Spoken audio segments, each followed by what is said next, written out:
Well, I had to do it because somebody had to do something. Because, black people are killing white people every day on the streets. And they rape white women, 100 white women a day. That's an FBI statistic from 2005. That's 10 years ago. It's not even more now, who knows. It sounds unrealistic, but you break it down, that's 2 a state. It's really not unrealistic at all. It could not be more. The fact of the matter is,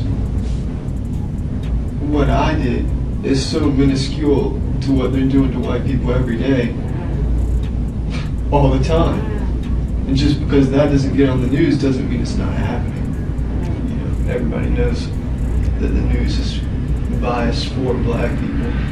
When you said you had to do this, so basically what you're... I had to do it because nobody else is going to do it. Nobody else is brave enough to do anything about it.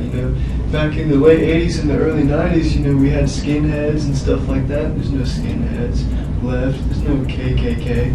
KKK never did anything anyway. So basically you were trying to make a statement or prove a point on behalf of the white race, is that what you're saying? Yeah, in a way, I guess. Did somebody help? Did you talk to people or anybody in particular about this prior to making this decision to do this? No. This is the white supremacist Dylan Roof in 2015 after he walked into a black church in South Carolina and killed 9 black churchgoers during Bible study. Now, as of this video, there was another shooting in Jacksonville at a Dollar General by another believer in white supremacy. The belief in this depraved system makes the believer depraved. They believe in all the talking points put forth. It seems to always be the case that they believe that black people are getting away with something. Whether that be heinous crimes or unearned benefits, that's their belief. Dylan Roof's belief in white supremacy convinced him black people commit more crimes. His belief in white supremacy convinced him blacks have a lower IQ. It convinced him that blacks, yet somehow, some way, with all that, are taking over the world. See, that's what the belief in that system will convince people of. Things that can't be true at the same time. How are these low IQ, less than humans, yet somehow classified as people, and I'm using air quotes, able to take over the world? If he would have thought about it for a second, he would have seen the utter absurdity of what he was convinced of.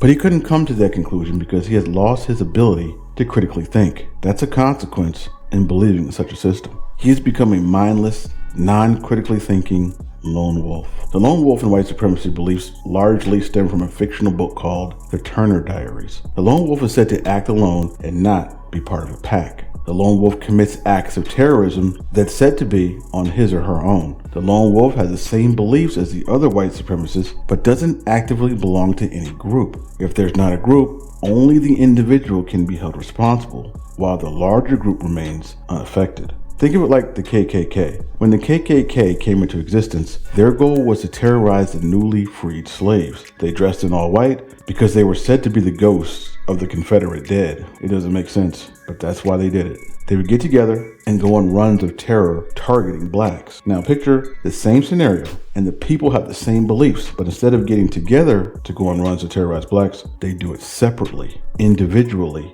with no link to the larger group. Terrorism is a tactic used by believers of this system. Dylan Roof was a lone wolf for white supremacy. Even if he thought black people were raping white women, 100 a day or whatever dumb shit he said, did he really believe it was the people in the church at Bible study who were committing those crimes? This is what makes this dangerously depraved system so bad. All black people are the same in this system. Any believers of this system believe that punishing any blacks is good enough. This has happened throughout the history of this country, which makes sense since this country was founded on the belief in white supremacy. This is a danger when you hear believers in the system say, it's a combination of low average IQ. Or say, every independent analysis shows that blacks have committed a disproportionate amount of crime. No one wants to say it out loud, but it's true. How about, and that they create and black people destroy. Don't forget, from being proud to be a bigot. If Africans had never existed, world history would be almost exactly the same as it is today. Or basically saying blacks haven't contributed anything to society. Then people will say, quit being lazy.